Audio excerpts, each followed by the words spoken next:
Muito bem, pessoal, segunda-feira, 18 de março, está começando o Desperta ICL de hoje, são 7h01, horário de Brasília. Muito bom dia para todo mundo que já está nos acompanhando, muito boa tarde, muito boa noite, muito boa madrugada também para quem nos acompanha aí espalhado por este mundão de Deus, brasileiros morando em vários países pelo mundo. Nós temos uma audiência global, graças à invenção da internet, graças ao senhor Tim Berners-Lee, quem não sabe quem é, precisa procurar depois, né? Muito obrigado, senhor Tim.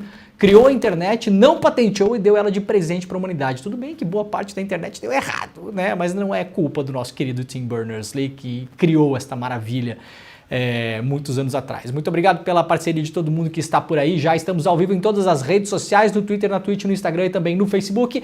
E claro, nos nossos canais do YouTube, no canal do Eduardo Moreira, no canal do Leandro Demore e também lá no canal do ICL Notícias. Se você está chegando por aí no YouTube, por favor, faça aquela mini maratona diária. Você pode dar o like no vídeo, você pode assinar nos canais, você pode ativar o sininho, pode deixar o seu comentário na nossa caixa de comentários, mas principalmente aquilo que eu peço todas as manhãs, porque hoje é segunda-feira, dia de ter coragem, como diz o Chico Pinheiro.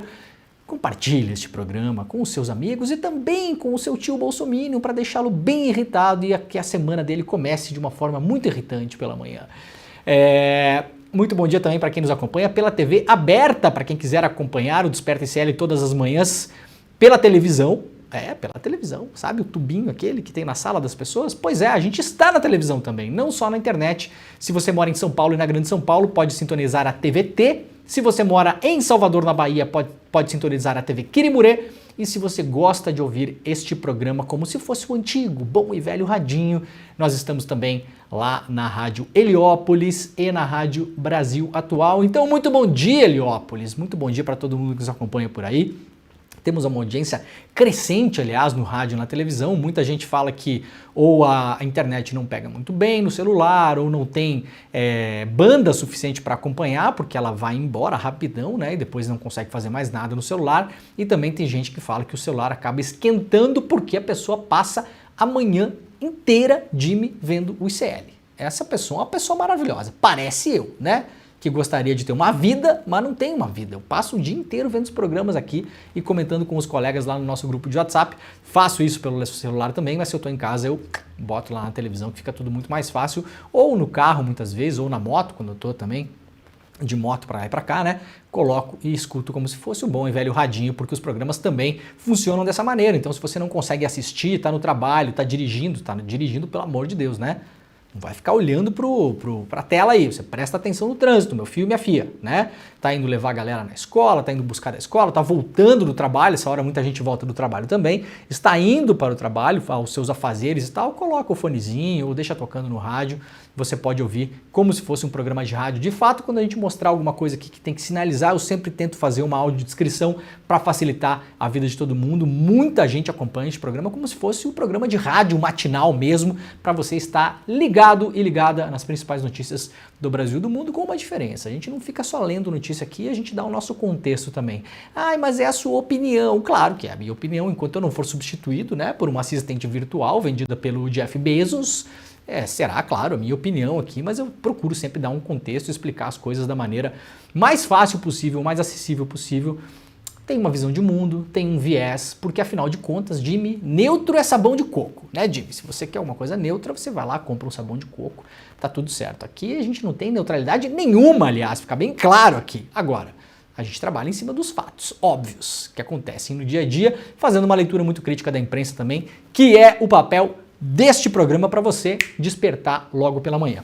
Beleza? Nós estamos ao vivo também lá no Instagram do Eduardo Moreira, do ICL, no Twitter também, no meu Twitter, para quem me segue lá, pode acompanhar pelo Twitter, mas se você quiser concentrar a sua audiência no YouTube, corre para o YouTube, assina os canais, ativa o sininho, que vocês serão avisados todos os dias que os nossos programas estiverem no ar. Lembrando que a gente tem programa aqui das 7 da manhã até o 12h30 pela manhã. Temos o Desperta, tem o ICL Notícias primeira edição, que vai até as 10h30. Depois tem o Em Detalhes, que é sempre uma entrevista ali, meia horinha, muito curta, muito específica, sobre um tema muito candente, muito fácil de você absorver aquele conhecimento também. Depois temos um programa sobre mercado e economia, sabia que o CL tem um programa sobre mercado e economia importantíssimo nesses últimos dias, que nós tivemos várias pesquisas mostrando que a popularidade do governo está meio caindo, vai para lá, vai para cá, as pessoas estão insatisfeitas com várias coisas. O programa de mercado e economia dá muitas respostas que muitas vezes a gente não consegue exaurir nos nossos programas por aqui, principalmente a inflação de alimentos. Eu peguei muita coisa no programa de economia do André Campedelli e da Débora Maganha, que apresentam toda manhã aqui pelo ICL, e depois nós temos o nosso amado Rolê ICL com William De Luca, Guga Noblar e convidados. Aliás, o Guga Noblar agora resolveu sair pra rua. O Guga Noblar não quer mais saber de ficar no estúdio.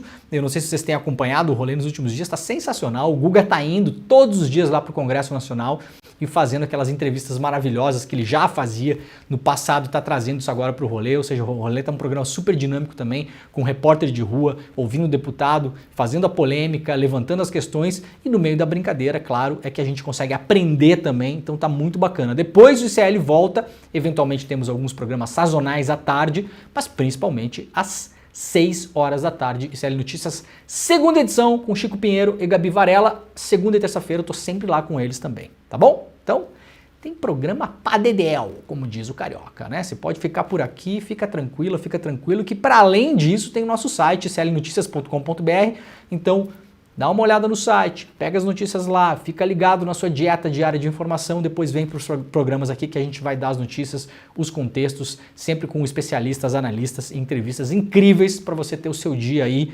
muito bem nutrida e muito bem nutrido de informação, que é o que nos interessa. Senão a gente fica consumindo informação sempre nos mesmos lugares. E a visão média da imprensa brasileira, ela é sempre mais ou menos a mesma coisa, né? Tem gente muito boa em alguns canais e tal, sensacional, espetacular, colegas que eu admiro mesmo, profissionais de primeira, mas a voz corrente, a voz que ressoa na maior parte dos canais de notícias, vocês sabem que é aquela voz, né? Aquela voz do establishment. Eu não gosto mais nem de usar essa palavra porque o Olavo de Carvalho usava, então ele desgastou a palavra igual a palavra narrativa, né? Mas coitada da palavra, vamos tentar reabilitar ela.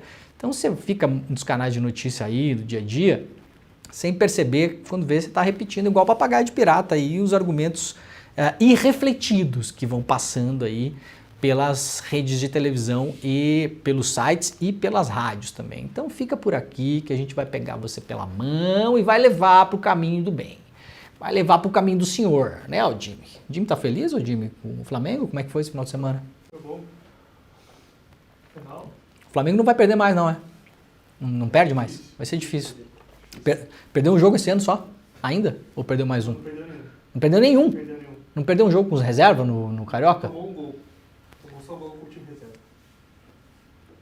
É impressionante, né, cara? Mas logo tem um jogo contra o Grêmio. Aí a gente vai dar um jeito nesse negócio. O time do Grêmio até um ano atrás tava sofrido, Jimmy. Tava sofrido. Eu tava olhando lá pra baixo já, assim, 16º, 17º. Agora deu uma azeitada agora. E o Inter, hein? Empatou ontem contra o Juventude. Real Madrid Inter é o apelido, tá ligado? Que o apelido do Inter agora é o Real Madrid Inter, né? O Inter tem 20 titulares, eles falam agora. Não, dá pra jogar Libertadores com um time e Copa do Brasil com outro. Tá nesse nível. Foi lá pra Caxias ontem, 0-0. Escapou de tomar um 5, mais ou menos. Hoje vai ser bom de ouvir os programas de futebol. O Grêmio ganhou, o Inter tomou um baldinho de água fria ali. Vamos ver, os caras vão estar tudo surtado hoje. Ai, sensacional. Vamos lá, meu povo, minha pova. Vamos embora que tem bastante coisa no programa hoje. O Rio de Janeiro registrou a maior sensação térmica da história. Maluco, você estava no Rio de Janeiro esse final de semana. 60 graus. 60 graus. Eu não estou brincando, não. Para quem está só ouvindo o programa, tá aqui publicado no iclnoticias.com.br. Segundo o sistema Alerta Rio, o recorde ultrapassou os 59,7 graus, que já era de novembro do ano passado. Mas sempre foi assim, é o ciclo da história, aí vem os especialistas em nada, né? É o ciclo que já foi assim, então tá, meu filho. Então no meio desse ciclo aqui você vai morrer, eu vou morrer, todo mundo vai morrer frito, e aí depois ninguém mais vai lembrar quem falou se era o ciclo, se não era o ciclo, se estava bom, se não estava bom, então não sei o quê. O negócio tá feio, gente. Isso aqui é final do verão, hein? Final do verão, tá acabando o verão. A gente não tá falando de dezembro, nem janeiro, nem fevereiro. Está acabando o verão. Sendo que o recorde no ano passado foi em novembro, começo do verão. E agora está sendo no final do verão. Aliás, o verão termina daqui a pouquinho, né? É em março ou em abril? Eu nunca sei, eu sou ruim pra essas coisas. É março, 21? Uma coisa assim, né? 21 de março. Popular daqui a pouquinho, né? Popular daqui 4, 5 dias. 60 graus no Rio de Janeiro, a sensação térmica. Claro que não é na cidade toda, algumas regiões, até porque o Rio, pela própria topografia da cidade, tem uma diferença muito grande do clima dentro da própria cidade. É muito maluco. Às vezes você está num bairro, está chovendo, você está no outro, não está. Né? Tem muitas montanhas, acaba batendo ali, a nuvem não consegue passar, aquela coisa toda. Mas é impressionante, né? Assustador, inclusive. Ainda lá no iclnoticias.com.br, importante notícia de serviço hoje em dia, Imposto de Renda 2024, o governo federal faz alerta para golpes na internet, dá uma olhada nisso aqui, principalmente ajude a alertar as pessoas de maior idade que estão próximas a você, da sua família, vizinhos, amigos, colegas de trabalho, porque há uma tendência estatística, tá, gente? Não tem nada a ver, porque a pessoa é mais velha, então ela não sabe, não é isso. Não é isso, é estatisticamente, já se sabe há muito tempo que pessoas de maior idade têm mais tendência a cair em golpes que são mandados pelo Zap Zap, pela internet. Clicam em links que não deveriam clicar, respondem coisas que não deveriam responder, atendem ligações e passam dados pessoais. Então, vai para lá, para o iclnoticias.com.br, pega essa matéria, lê a matéria, não adianta pegar o link e mandar para sua avó, tá? Não adianta nada fazer isso. Pode até fazer, mas não adianta só fazer isso. Leia a matéria, bole uma explicação de um parágrafo e ligue para a vovó. Eu estou falando sério mesmo. Olha só, minha querida vovó, se acontecer isso, não faça nada. Tá bom? Receber um link no Zap, não clica, não responda. A Receita Federal não entra em contato pelo Zap. Não atenda ligações que se falarem aqui é da Receita, a senhora poderia confirmar a CPF, não responda. É importante, gente. Eu já vi na minha frente isso acontecer. Na minha frente. E não foi uma vez só. Tá? De pessoas com mais idade, que não estão muito habituadas à tecnologia, às vezes estão distraídas, estão fazendo outra coisa, né?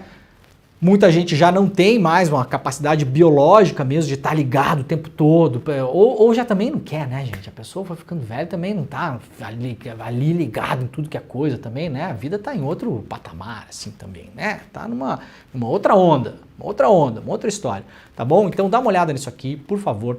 Sua vizinha, seu vizinho, a pessoa que trabalha com você lá no trampo, uma pessoa que você conhece, um amigo. Muita gente tem amigos, eu sou uma pessoa que tem amigos, a maior parte dos meus amigos são mais velhos do que eu, sempre foi assim a vida inteira, desde a adolescência.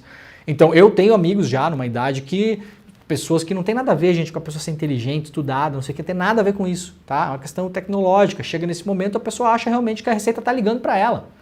Natural que pense isso. Os golpes são cada vez mais sofisticados. Cada vez mais sofisticados. Às vezes a pessoa liga e fala que vai passar para o outro ramal e passa para o outro golpista. O negócio parece mesmo. Beleza? Ajuda nisso aí, porque depois é uma dor de cabeça, a pessoa cai num golpe e perde um dinheiro.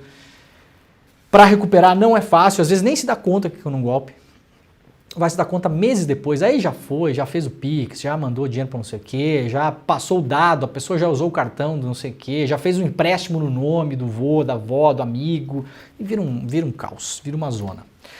Olha só, o programa Pé de Meia, estudantes poderão consultar o programa a partir de quarta-feira. Isso aqui é importantíssimo também, presta atenção aí, ó, estudante do ensino médio matriculado na rede pública, atenção se você tem filho ou filha, conhecido, amigo, primo, enteado, que está matriculado no ensino médio da rede pública, pode consultar a partir da próxima quarta-feira, portanto, depois de amanhã, se está contemplado pelo programa Pé de Meia do Ministério da Educação, uma espécie de poupança do ensino médio.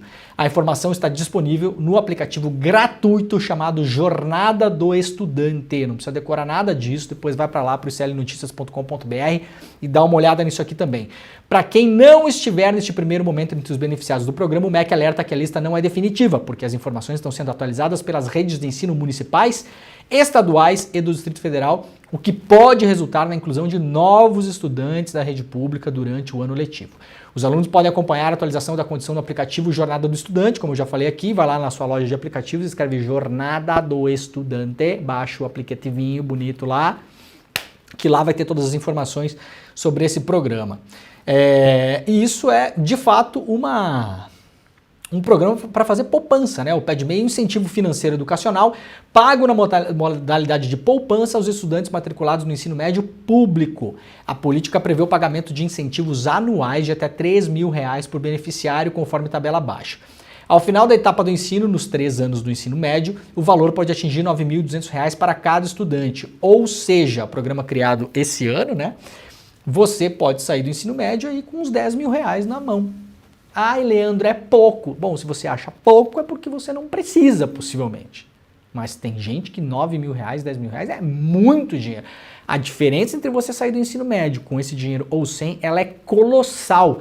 Vai definir, eventualmente, se a pessoa pode, inclusive, usar os primeiros 6 meses, 7 meses, ou o primeiro ano dela depois do segundo grau, para tentar se colocar numa universidade, conseguir um estágio, um trabalho mais bem remunerado, ou se ela vai ter que fritar hambúrguer no McDonald's. Essa é a parada, entendeu? Ai, não é muito, ai meu Deus do céu, mas assim, gente, é o que aparentemente é o que deu para fazer. É melhor com isso ou sem isso. Então, se você está matriculado no ensino público e se encaixa, que não é para todo mundo também, né? Tá no ensino público lá, mas é filho de médico, aí tem um dinheiro, aí também, pera lá, não é assim. Mas se você se encaixa nos requisitos, vai ter aí no final do ensino médio uma grana.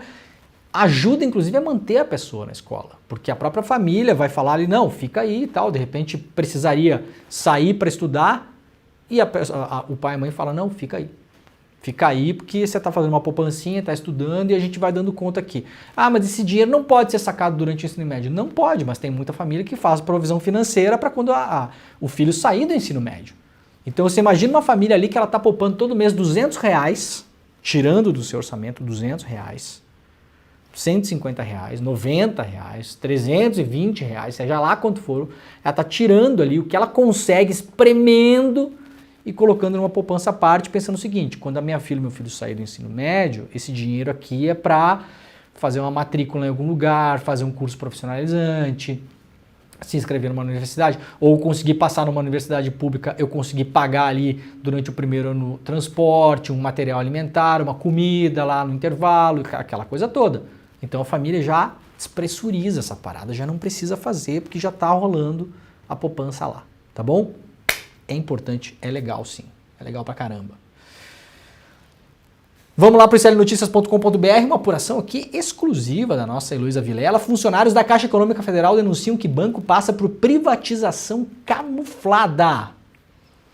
Os funcionários da Caixa Econômica Federal suspeitam que a nova direção do banco já colocou em andamento uma privatização camuflada, passando atividades essenciais do banco para subsidiárias com o objetivo de vendê-las mais adiante. Uma das iniciativas pode colocar em risco programas sociais do governo. O Conselho da Caixa Econômica Federal está em vias de aprovar a transferência de toda a atividade das lotéricas para uma subsidiária e já examina fazer o mesmo com operações de cartão de crédito. Eu vou explicar muito rapidamente para vocês entenderem, porque o assunto é complicado, mas eu vou dar o exemplo da Petrobras para a gente sacar o que rolou aqui, tá? Lembrando, a Caixa hoje está na mão lá da turma do Lira. Todas as vice-presidências foram indicadas pelo Lira. Tá? O que não exime o governo federal de responsabilidade também, porque quem indicou, aliás, foi o governo federal. Então vamos lá, tá? Vamos lá. Qual é esse movimento aqui, gente? Esse aqui é... Depois vocês leiam a matéria da Heloísa Vilela lá no iclnoticias.com.br, que está enorme a matéria. Tem um monte de coisa, tá? Tá tudo colocado aqui. Qual é o pulo do gato aqui, que a gente não vê muitas vezes? O que é que o Paulo Guedes fez com a Petrobras? Exatamente o mesmo movimento. Você não pode, do nada, privatizar a Petrobras. Muito difícil que isso aconteceria, né? Muito difícil. Não passaria nem a aprovação pública, as pessoas são contra, as pesquisas mostram que as pessoas são contra vender a Petrobras, enfim, é uma treta vender a Petrobras. O que é que o Paulo Guedes fez? O Paulo Guedes fez a mesma coisa que a Caixa Econômica está fazendo aqui, ó. Olha aqui, ó. A Caixa Econômica está fazendo o quê? Ela está jogando aqui, ó. Colocando em andamento aqui, ó. Barará, passando atividades essenciais para subsidiárias. Qual que é o grande pulo desse negócio? E olha o que está passando, né? O Conselho está em vias de aprovar a transferência de toda a atividade das lotéricas. Tudo, todas as lotéricas do Brasil, você imagina a quantidade de bilhão que a gente está falando aqui. Para uma subsidiária, atenção aqui, e examina fazer o mesmo com operações de cartão de crédito. A quantidade de bilhão aqui é colossal também. Qual que é o pulo do gato aqui? A Petrobras passou vários dos seus ativos, na época do governo Bolsonaro, para subsidiárias. E depois conseguiu decisões judiciais favoráveis no Conselho de Defesa Econômica, no Judiciário, em vários lugares, dizendo que uma empresa pública, estatal ou de controle público, que é o caso da Petrobras, porque ela não é 100% estatal, é uma empresa cotada em bolsa, mas o governo tem o controle. Ela pode vender subsidiárias. E isso não é considerado uma privatização. Sacaram? Então o Paulo Guedes transformou vários pedaços da Petrobras em subsidiárias, inclusive refinaria.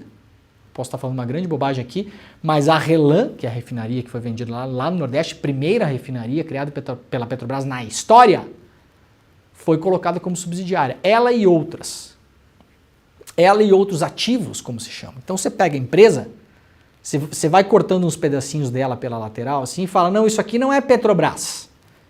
Isso aqui é uma subsidiária. Isso aqui é um anexo. Isso aqui é um pedacinho separado.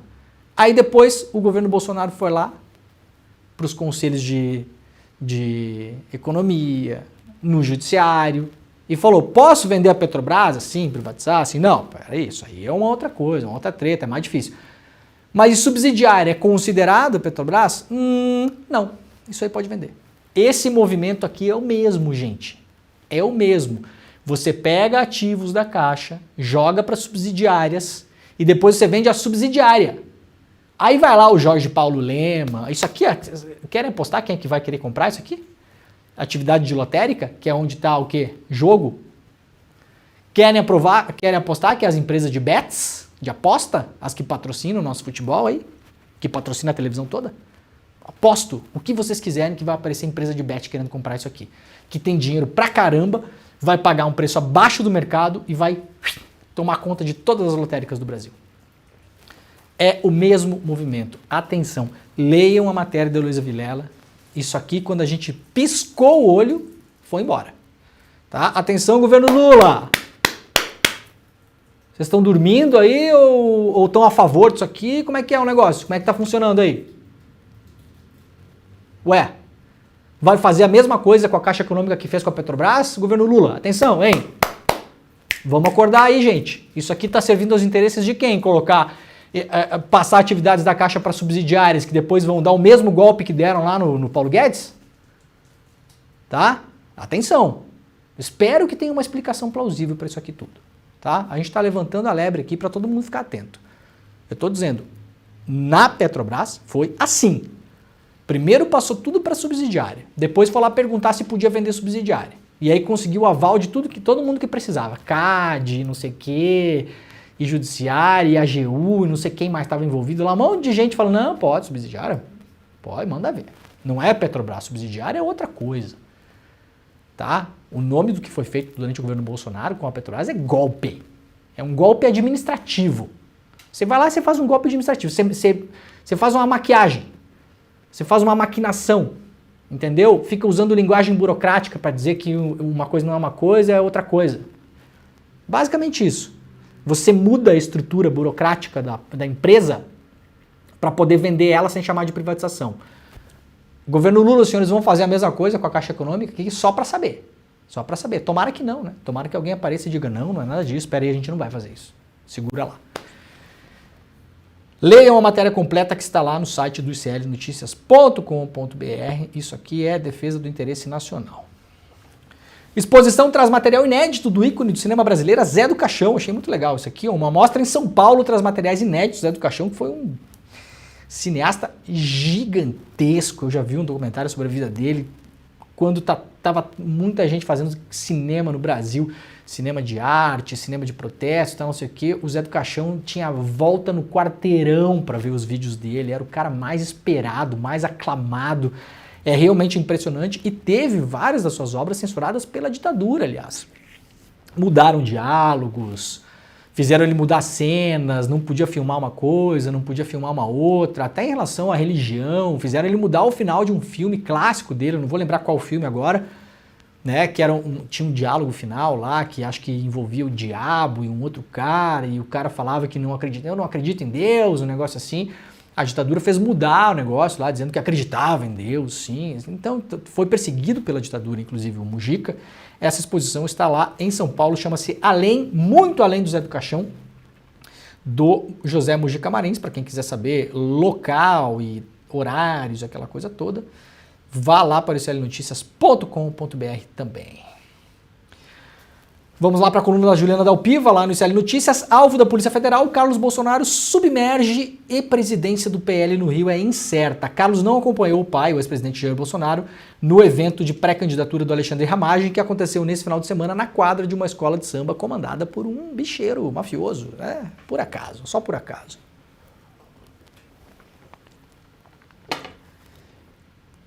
Desde que se tornou alvo da operação da Polícia Federal, o Carlos Bolsonaro submergiu, escreve aqui a Juliana Dalpiva, perdão.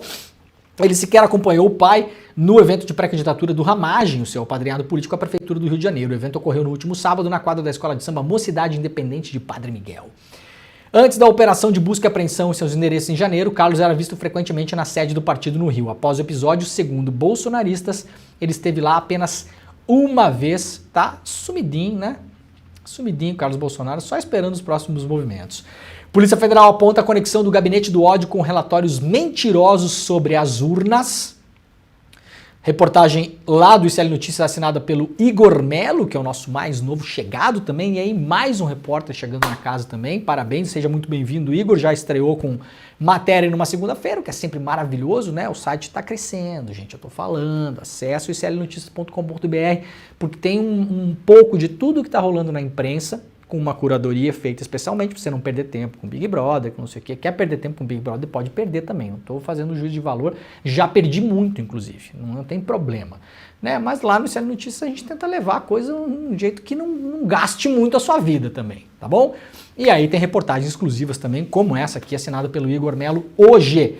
Uma pasta de armazenamento de arquivos na nuvem fez a Polícia Federal investigar a relação entre uma live de um extremista de direita argentino com informações falsas sobre as eleições brasileiras, uma auditoria contratada pelo PL para o mesmo fim e um documento endereçado ao então ministro da Defesa, Paulo Sérgio Nogueira. A digital em comum nos 3 trabalhos de desinformação é de um dos integrantes do chamado Gabinete do Ódio. A linha de investigação é perceptível tanto no relatório da PF ao ministro Alexandre de Moraes, do STF, como nos depoimentos dos próprios investigados.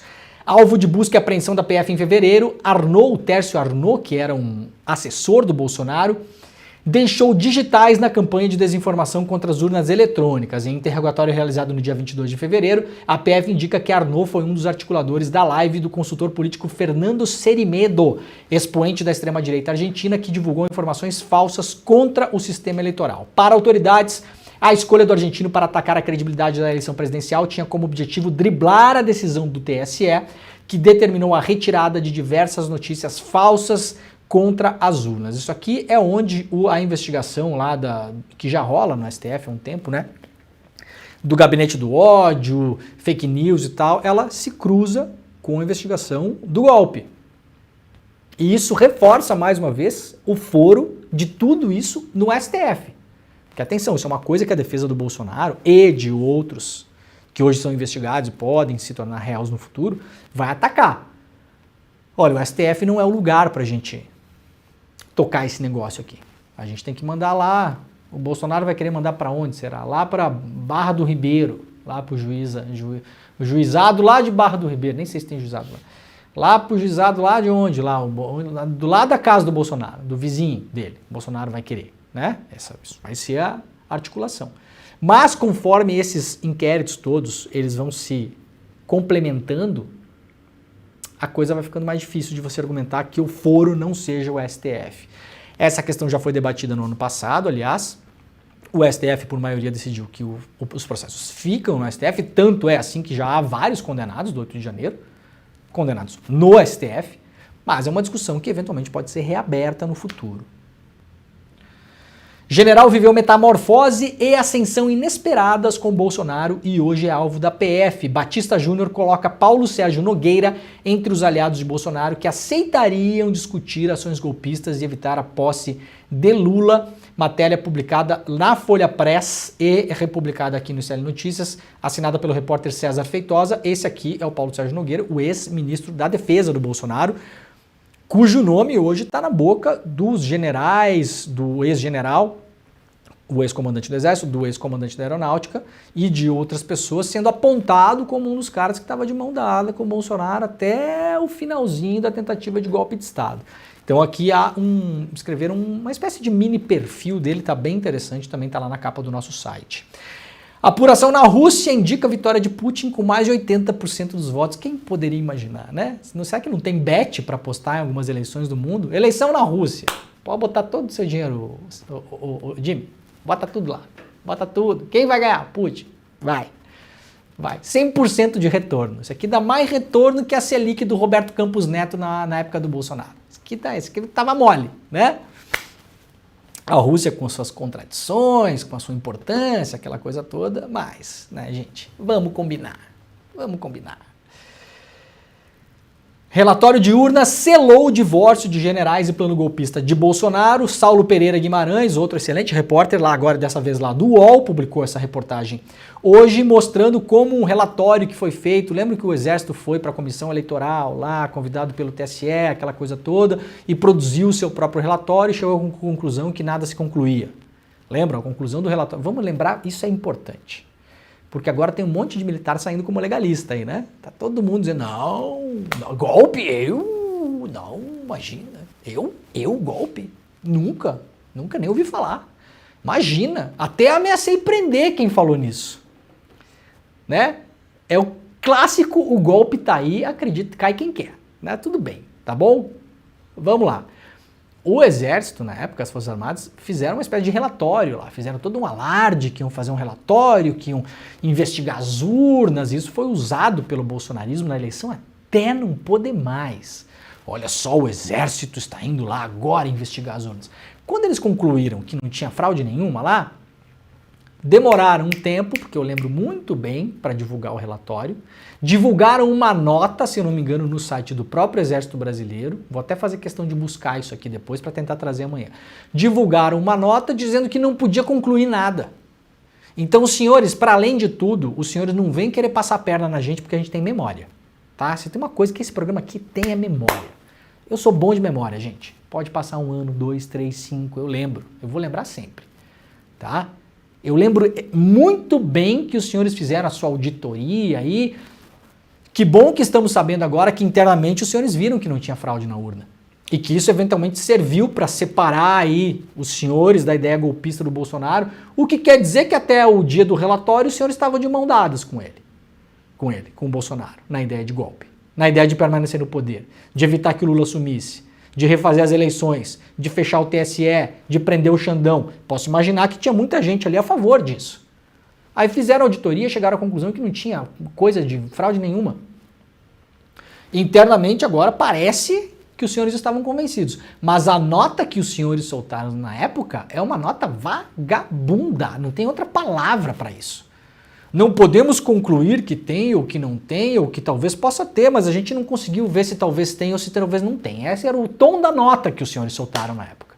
Então não me venha pagar de legalista que eu tenho ódio e nojo, como dizia Ulisses Guimarães, dos senhores fazendo esse teatrinho, tá bom? Se chegou em algum momento os senhores decidiram não participar de um golpe, é porque viram que a coisa não ia dar coisa boa. Porque até os Estados Unidos se meteram no negócio e falaram que não era para fazer. Publicamente, inclusive. Publicamente. Que os senhores viram que não ia ter apoio de absolutamente ninguém. mas que foram até a bifurcação lá, que uma estrada dizia golpe, outra dizia não golpe, os senhores foram até lá e arrisco a dizer que deram uns 4 passinhos na estradinha do golpe. E aí um monte de gente começou a puxar os senhores para trás, falou, opa, não vai dar, hein, agora não, esse a gente não apoia, né, os Estados Unidos falando, esse não. Sabe que a gente sempre apoia golpe na América Latina, mas ó, pessoal, esse aqui não, esse não. Esse cara aí é muito louco, não, volta. Os senhores foram puxados para trás, tá bom, generais? Generais, almirantes, né? Todo mundo aí, brigadeiro, né? Cai quem quer, né, gente? Letícia Casado lá no UOL, gênio de Uberlândia que teria visto erro nas urnas, nega apelido e nega a fraude. Esse aqui é um outro cara que foi escalado pelo bolsonarismo também. O bolsonarismo foi atrás de todo mundo, né, gente? Fernando Cerimedo, um suposto especialista da Argentina, que teria identificado um padrão de fraude nas urnas, fez uma live falando do Brasil durante a campanha eleitoral, acompanhada por milhões de pessoas, que passou ao vivo em vários canais bolsonaristas, dos mais insuspeitos influências do bolsonarismo, os democratas de ocasião, que negam uma coisa, na prática fazem outra. Fernando Cerimedo, o gênio de Uberlândia, o outro cara que foi contratado pelo PL, porque teria lá uma prova de que as urnas seriam fraudadas, teria subsidiado com um software tal do Instituto Voto Legal. Olha que nome bonito, né? Parece uma formação para criancinhas aprenderem a votar, né? Um Instituto Voto Legal, contratado pelo PL do Valdemar da Costa Neto, teria identificado que nas urnas com o número de série mais novos o Lula ganhava. Ou seja, olha aí, está aí a fraude. Depois todo mundo voltou para trás, ninguém falou nada que falou, ninguém mais nada que é. Foram atrás do Walter Delgatti, vamos lembrar também, para colocar o Walter Delgatti em cima de um caminhão de som em uma passeata do Bolsonaro, onde ele estaria em pé de frente a uma urna eletrônica. Digitaria na urna eletrônica o número do Bolsonaro, 22, e num telão atrás dele apareceria o nome do Lula. Eles fariam essa apresentação publicamente para, entre aspas, provar a fraude da urna. Então, gente, eles foram sistematicamente atrás de Deus e o diabo para tentar achar uma tal da prova da fraude. O que o bolsonarismo fez, aliás, e a extrema-direita, e esses generais, e essa gente toda aí também, e Augusto Heleno, e Braga Neto, e Mourão, e todo mundo, olha, hoje a gente pode ter certeza que não tem fraude na urna. Porque essa gente foi pro submundo do esgoto, achar as piores pessoas para tentar derrubar o sistema. E não conseguiram um A. Agora, o gênio de Uberlândia, que era o outro cara que estava envolvido ali, que possivelmente se tivesse tido um golpe no Brasil, seria hoje o quê? O gênio de Uberlândia? O presidente do TSE? Seria? Vamos imaginar o futuro da história de um passado que não aconteceu? Fica mais fácil a gente não se enganar com as pessoas, né, gente? O Freire Gomes está ali, todo legalista, ameaçou prender o Bolsonaro. Se tivesse dado certo o golpe, o Freire Gomes ia estar onde, gente? Na cadeia, no exílio ou no Ministério da Defesa? Vocês acham que é A, B ou C que é mais fácil do futuro do Freire Gomes depois de um golpe que queriam dar no Brasil? Estaria onde o Freire Gomes? Na cadeia, no exílio, fugindo da justiça, ou comandando um ministério, ou comandando as Forças Armadas, ou no Estado-Maior, ou comandando o Exército? Tenha paciência, né, o general? Por favor. Apelidado de gênio de Uberlândia pelo presidente do PL, Valdemar da Costa Neto, o empresário da área de tecnologia, Éder Balbino, refutou o apelido e disse à Polícia Federal que não tem expertise em matemática nem em urna eletrônica.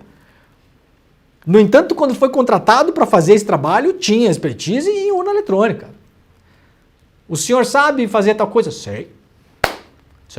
Quanto que paga tanto? Sei, ou se sei.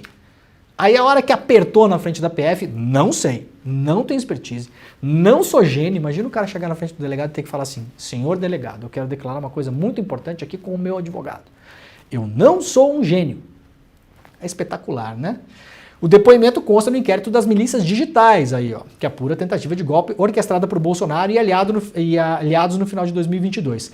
Balbino disse aos investigadores que sua empresa, a chamada Gaio, prestou serviços para o Instituto Voto Legal, contratado pelo PL para tentar apontar um esquema de fraude nas urnas eletrônicas.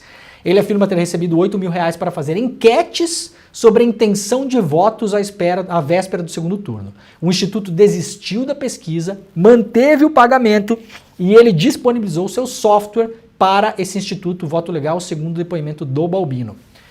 Balbino disse que apenas categorizava informações em gráficos e tabelas e que cabia aos responsáveis pelo Instituto analisar o material. Acrescentou que não tem expertise em matemática, nem mesmo em matéria referente a urnas eletrônicas. Esse é o gênio de Uberaba, né? O gênio de Uberlândia, perdão, que o Valdemar da Costa Neto contratou. O Valdemar é outro, né? Que não queria golpe e tal. Não queria golpe, mas contratou o gênio de Uberlândia, o Instituto Voto Legal, fez relatório dizendo que as urnas não eram seguras, publicou relatório. Esse é o que não queria golpe também. Que foi até a encruzilhada do golpe, deu uns 5 passos para a direita e depois alguém puxou ele para trás, falando Valdemar. Eu só lembro da ex-mulher do Valdemar que mora nos Estados Unidos, né? Valdemar! Vai dar problema, Valdemar! Né, Valdemar? Agora é um legalista, agora não queria, agora achava absurdo. Tomou uma multa do Supremo, aliás, por ter publicado o tal do relatório. Milionária! Segundo Balbino, ele próprio nunca se nomeou como gênio de Uberlândia e não teve nenhuma genialidade no que ele fez. Questionado se viu algum indício de fraude na eleição, Balbino disse que não. E esse Balbino tem elo com o argentino, o Fernando Serimedo, que propagou notícias falsas sobre a lisura do processo eleitoral no Brasil. Amigo de Bolsonaro e da família Bolsonaro, o argentino viralizou ao divulgar um suposto dossiê com informações falsas sobre a apuração das eleições brasileiras. Tudo isso agora sob investigação, o que me faz lembrar que, aliás, em 2018, vocês lembram disso? Quem lembra o nome do especialista, entre aspas, coloca pra gente no chat. Se a nossa produção souber também, coloca pra gente no chat. Em 2018, a produtora Brasil Paralelo também divulgou um vídeo de um suposto especialista. Aliás, o cara acho que até era ex-procurador da República, uma coisa assim, dizendo que as urnas poderiam ser fraudadas e fazendo um exemplo da fraude das urnas que teve na eleição entre Dilma e Aécio. Brasil Paralelo, a tal da plataforma educacional, super responsável, que aliás agora no sul do Brasil está fazendo uma parceria com a afiliada da Globo, a RBS, para trazer o Jordan Peterson para falar. Sabiam disso? A RBS, que é a afiliada da Globo no Brasil, está fazendo uma parceria com o Brasil Paralelo hoje. E eu tô falando sério mesmo, não é piada não. Para trazer o super pensador contemporâneo dos reacinha disfarçados de intelectual. Jordan Peterson. Tá vindo para Porto Alegre com realização ali, patrocínio, não sei o que, da RBS e do Brasil Paralelo. Brasil Paralelo em 2018, lá atrás, soltou um vídeo durante o ano eleitoral sobre fraude nas urnas. Também soltou esse vídeo. Eu não lembro o nome, se alguém jogar no chat aí, Jimmy, o pessoal da produção souber. Era um sobrenome alemão o nome desse cara, não vou lembrar exatamente agora, daqui a pouco eu lembro. Valdemar, Anderson Torres e militares, depoimentos contrariam Bolsonaro e atestam segurança nas urnas. Isso aqui é um resumo dos depoimentos que foram liberados na sexta-feira. O Supremo Tribunal Federal liberou o acesso aos depoimentos que estavam sob sigilo, e aí são 20 e poucos depoimentos, muitos deles ficaram calados, não quiseram falar, mas muitos falaram. E aí isso aqui é uma juntada, né, que o Patrick Campores, repórter lá do Globo, fez para mostrar que várias pessoas da cabeça do governo falaram para o Bolsonaro, segundo seus próprios depoimentos, que não tinha fraude nenhuma nas urnas. O grupo de juristas e advogados prerrogativas criticou a decisão do governo Lula de silenciar sobre o golpe de 64. O grupo jurídico Prerrogativas, que é próximo do presidente Luiz Inácio Lula da Silva, divulgou nota criticando a determinação do governo federal em não realizar eventos alusivos ao golpe de 64. A determinação de silenciar diante do golpe de 64 é inadmissível, disse o Prerrogativas nessa nota. Contraria a nossa história e ofende a luta e a memória de tantos e tantas em defesa da democracia, diz a nota assinada pelo coordenador do Prerrogativas, o Marco Aurélio de Carvalho. Portanto, uma crítica dura de um grupo muito próximo ao Lula em relação à anulação de alguns eventos comemorativos. Já expliquei aqui, o Lula tomou essa decisão por conta da percepção pública em relação ao seu governo, que vem já desde o ano passado O PT já sabia disso, pesquisas internas que não foram divulgadas na época já mostravam que poderia ter uma queda em várias áreas, e esse ano 3 pesquisas confirmaram isso, 4 na verdade, IPEC, Quest, Atlas e Paraná Pesquisas. As 4 confirmaram a impopularidade do governo neste exato momento. Eu não gosto da Paraná Pesquisa, tá bom, tira a Paraná Pesquisa e fica com as outras 3, não tem problema. Eu não gosto da Atlas, tá, tira a Atlas, então fica com a Quest. Eu não gosto, bom, então tu não gosta de nada, né, meu camarada? Então tá bom. Tem gente que não gosta de pesquisa quando a pesquisa é ruim, né? Não gosta. Eu costumo gostar de pesquisa para olhar e analisar, né? Não é uma questão de fé, pesquisa a gente não precisa acreditar, não precisa ter fé em pesquisa. Você vai lá, vê a metodologia, entende, espera sair uma, espera sair outra, espera sair outra. Quando possível, eu sempre tento ter acesso às pesquisas que os partidos fazem para consumo interno, porque eu acredito que elas são mais confiáveis. Afinal de contas, a gente não imagina o partido pagando um instituto para mentir para ele próprio. Porque o partido toma decisões a partir das pesquisas, né?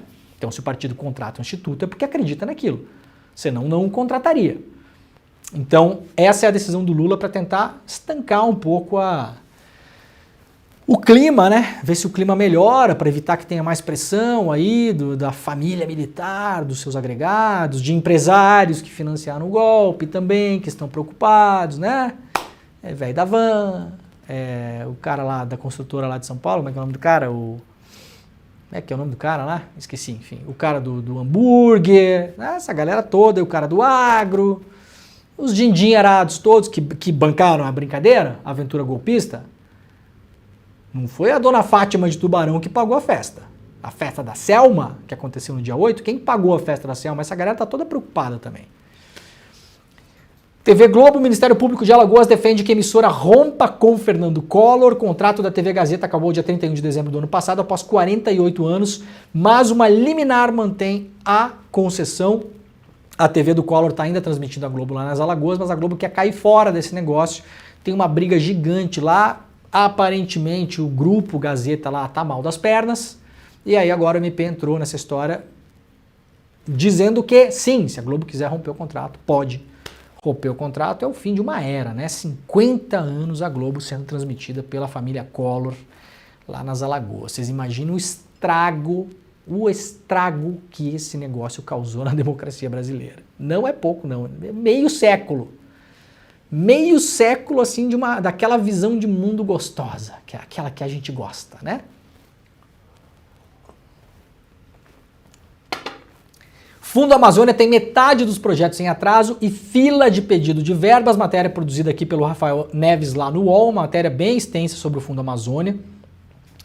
Como o governo Bolsonaro conseguiu destruir a gestão desses recursos e agora a reconstrução é muito difícil. Gente, é fácil destruir esse tipo de coisa, cara. Você vai lá, aperta um botão, acabou. É mole. Para você reconstruir uma história como é o Fundo Amazônia não é um dinheiro que vem, alguém fica jogando pela janela e quem estiver lá embaixo pega, né? Tem que inscrever projeto, tem que argumentar, tem que ser analisado, aí manda tabela, aí manda isso, e manda aquilo, como é que vai gastar, e cronograma, e quantos contratados, e quanto dinheiro, e depois aquilo lá tem que passar por auditoria, tem que ver se foi mesmo, e conferir conta bancária, e manda o extrato, e manda o gasto, e manda a nota fiscal, é um inferno para fazer. Quem fala de ONG, muitas vezes a pessoa está no mundo da lua, né? É mais fácil trabalhar do que ser dono de ONG no Brasil, né? Fazendo a alusão dos caras que dizem que ONG não trabalha, né? Então, fazendo a brincadeira aqui, é mais fácil trabalhar do que ser dono de ONG no Brasil. Tem ONG picareta? Tem, para dar com pau. Olha, a gente acabou de ver uma, Instituto Voto Legal, é uma ONG, picareta. Dessa ONG os caras não falam, né? Sabe a ONG Instituto Voto Legal? Pois é uma ONG, picareta, né? Agora, para você remontar uma parada tipo o Fundo Amazônia, não é mole. É mole mesmo. Apesar de tudo, desmatamento na Amazônia no primeiro bimestre atinge a menor taxa dos últimos 6 anos, aponta o Amazon. Excelente notícia. De janeiro a fevereiro de 2024, portanto, o nosso comecinho de ano aqui, foram derrubados, ou seja, ainda tem floresta sendo derrubada, tá? Não é que está regredindo e está parado.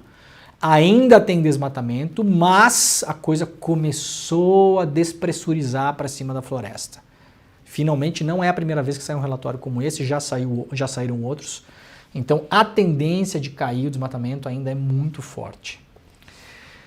Lula sobe tom e pressiona ministros por resultados após queda da popularidade. Uma matéria aqui de bastidores, publicada hoje pela Mariana Holanda e Diana Tomazelli e Kátia Seabra, lá na Folha de São Paulo. O governo avalia que resultados positivos como o crescimento do PIB ainda não revertem em maior otimismo. Resumo da matéria, depois vocês podem ler, isso aqui está na capa da Folha de São Paulo de hoje. O governo avalia que tem bons resultados para mostrar, melhora do PIB, melhora do salário real, o próprio pagamento dos precatórios que colocou bilhões aí de reais na economia, renegociação de dívidas, como é que é o nome do programa lá, do negócio de renegociar dívida bancária e com conta de luz e tal. Tu lembra, Jimmy? Como é que é o nome do programa? Descomplica. Não é Descomplica, né? Desenrola. O Desenrola. Isso já se mostra na atividade econômica do país, tá? Já virou estatística. O endividamento médio das famílias caiu. E isso se deve muito porque o salário real aumentou e as pessoas puderam renegociar a dívida. As pessoas estão menos endividadas. Então veja a importância, é um programa nacional que baixou o endividamento das pessoas. Então o governo acha que tem bons resultados, mas não consegue se comunicar. Essa é a avaliação do governo hoje, segundo essa apuração da Folha de São Paulo. Lula vê desgastes ao governo por pauta de costumes do STF, que manterá julgamentos. Falei sobre isso aqui na semana retrasada. Eu sempre falo, quem acompanha o Desperta ICL está assim, umas 2 semanas no futuro. Vocês lembram que eu falei disso aqui? Falei. Olha aqui. O Lula sinalizou a ministros do Supremo insatisfação com ações analisadas pela Corte que tratam de assuntos de pautas de costumes. Ele avalia que o julgamento de temas que provocam controvérsia na sociedade, como a descriminalização do porte de maconha para uso pessoal e o aborto, levam desgaste para o governo. Foi exatamente os 2 exemplos que eu dei neste programa. A leitura é de que uma parcela da população não diferencia o que faz o STF do governo. E é verdade. É verdade. Se o STF tomar uma decisão hoje em relação a temas polêmicos, milhões de pessoas, até porque alimentadas pela máquina de notícias falsas, vai dizer Lula liberou o aborto. Vai ser essa a tônica da conversa. Não, mas não é STF, meu filho, não tem nada a ver com Lula. Não, Lula, governo. STF, Lula, governo, tudo igual, tudo a mesma coisa.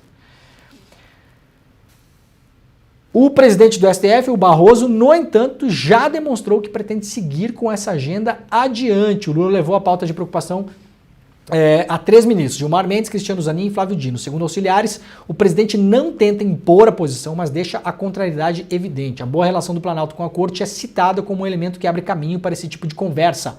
O presidente investe na articulação com o STF para driblar a ascensão do poder do Congresso, onde o governo enfrenta dificuldades.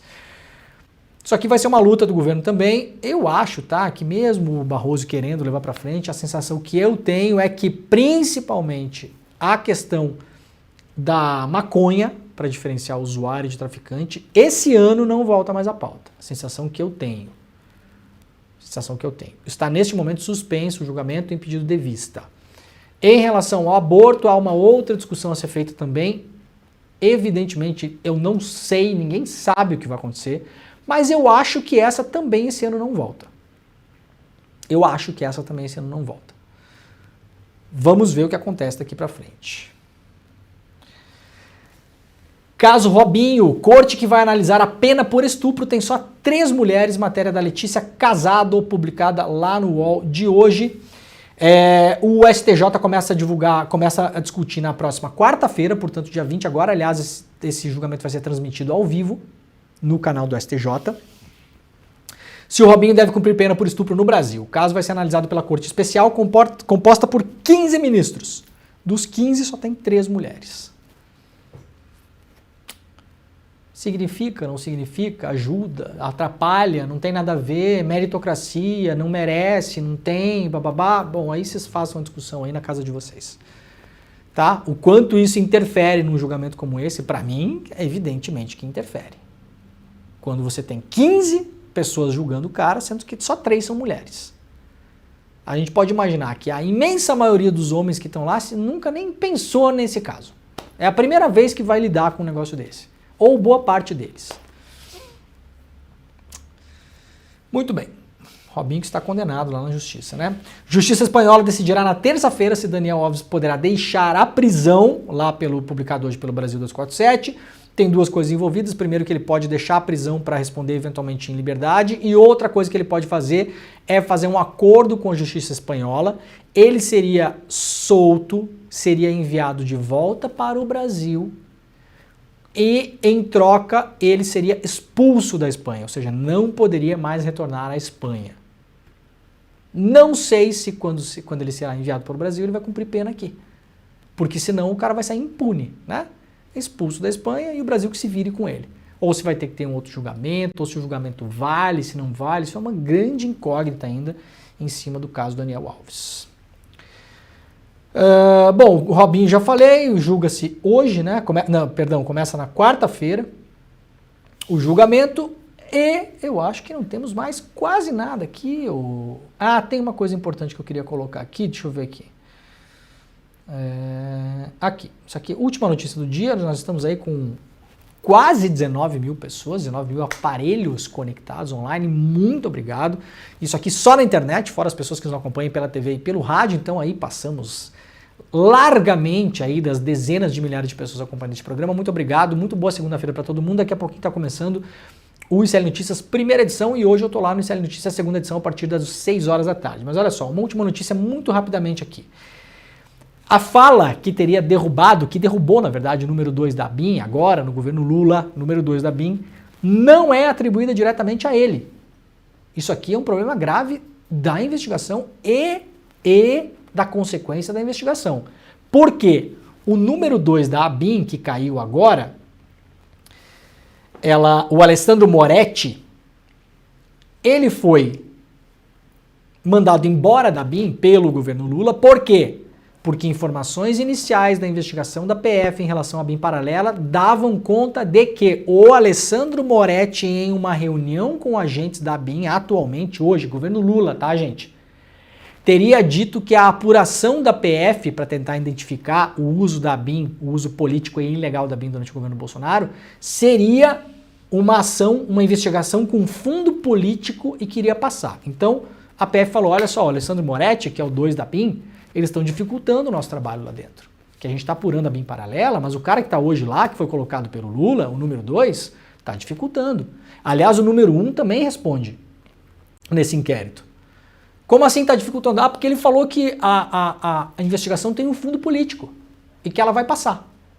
Agora, tomaram o depoimento do agente da Polícia Federal que está a par desse caso. E o agente falou que essa frase não saiu da boca dele. É grave isso aqui.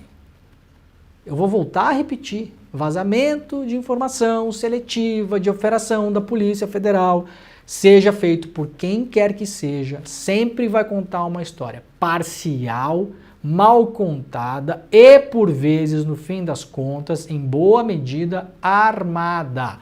Pode ser vazado pelo delegado, pode ser vazado pelos investigadores, por escrivão, por gente que tem contato lá dentro, o maluco vai lá, fotografa a tela, sei lá o que, vaza de mil jeitos. Advogados vazam também para cumprir a agenda dos seus clientes e tal. A gente vai tendo acesso a uma história que é contada em pedaços que são filtrados por agentes terceiros e nós não temos o olhar do todo. Isso nunca é bom. Eu sempre trago as notícias aqui para vocês porque não dá para desver, não dá para saber. Quando sai, a gente vai lá e mostra, isso aqui saiu assim, isso aqui é um off, isso aqui é um vazamento, isso aqui é um pedaço, a gente não sabe de tudo. Vocês sabem, desde o ano passado, desde o negócio da CPI do golpe. Quando se pôde ter mais convicção dos crimes do Bolsonaro foi quando a gente conseguiu ter acesso a todos os e-mails do Mauro Cid, gente. Olha a diferença que faz pra gente entender o cara. Quando a gente teve acesso a todos os e-mails do Mauro Cid, você vê a história completa. Aí é uma outra coisa. Agora, finalmente, liberaram os depoimentos da tentativa de golpe. Agora todo mundo pode ler todos os depoimentos, tá? Não se pode dizer que a filtragem de informações contou uma história diferente ou muito diferente do que a gente viu no todo. A história está justa, os caras tentaram de fato dar um golpe de Estado. Está cada vez mais claro ali. É claro que tem gente ajustando a história. omitindo coisa, se colocando como herói, e general legalista, e falou que ia aprender, não sei o que, tudo bem, isso é parte do teatro. Isso é parte do teatro. Há pouco se pode fazer em relação a isso. Agora, a gente tem que ter cuidado com essas coisas. Para encerrar o programa, quero fazer aqui uma nota de desagravo, tá? Impopular. Mas, eventualmente, só aqui que vocês vão poder ver isso. Na sexta-feira, enquanto redes de televisão, inicialmente eu achei que era só Globo News, mas depois eu vi que a CNN estava fazendo a mesma coisa no mesmo horário, enquanto redes de televisão liam os depoimentos cujo sigilo tinha sido levantado pelo Supremo Tribunal Federal das pessoas que tinham dado depoimento no âmbito da investigação do 8 de janeiro, os advogados dos investigados não tinham acesso aos depoimentos. Eu falei com alguns deles, alguns naquele dia, e todos eles com os quais eu falei estavam completamente indignados, com razão. Por quê, gente? Porque enquanto a imprensa está lendo os depoimentos dos clientes dessas pessoas, o processo do 8 de janeiro ele é físico. Então o advogado ele tem que ir lá no STF, pegar o carro dele lá no STF, botar a barriga no balcão, pedir informação, entregar um pendrive, ficar sentado lá esperando 1 hora, 2, 3, para depois ver o que vem. Me desculpem quem não gostar desse comentário, tá bom? E o meu querido amigo César Calejão sempre me fala, olha, isso aí depois pode ser usado, corte pela extrema-direita, eu quero que a extrema-direita se exploda, tá? Eu quero que todo mundo da extrema-direita tenha relação com isso, vá preso. Inclusive você que está usando meu corte agora, tá? Porque vocês são um bando, inclusive, de vagabundo, para início de história. Agora, tá errado. Tá errado. O advogado não ter acesso a um depoimento que está sendo lido na televisão. Isso não dá a essas pessoas o pleno direito de defesa, que tem que sim ser franqueado e ser concedido. Afinal de contas, quem acredita na democracia somos nós. E isso é o exercício real da democracia. Você olha para alguém e fala, você passou um cretino, é um bandido, é um vagabundo, mas o que é certo é o certo. Então, tá errado, fica aqui o meu protesto. Já falei 1000 vezes, essas pessoas que estão envolvidas nesse processo, todas contra as quais já há evidências, é um bando de golpista, safado, não tem dúvida nenhuma disso. Eu espero que seja todo mundo preso, os que tiverem culpa, obviamente, todo mundo preso. Agora, tá errado, o advogado tem que ficar olhando o depoimento do cliente dele pela televisão, enquanto não consegue ter acesso no tribunal. Tá bom, gente? Não tá certo isso. Isso pode abrir porta, atenção, isso pode abrir porta no futuro para anulação de procedimentos e eventual anulação do processo. Atenção.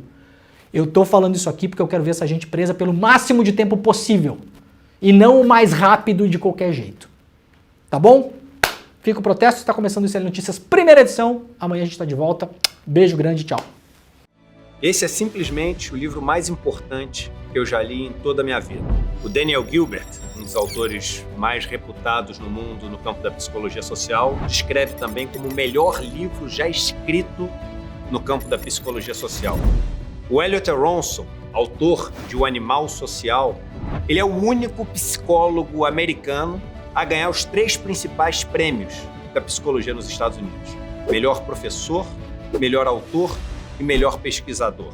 Um sonho que eu tinha na minha vida era poder entrevistá-lo. Ele já está com idade avançada, tem 92 anos, mas esbanja a lucidez. Conseguimos!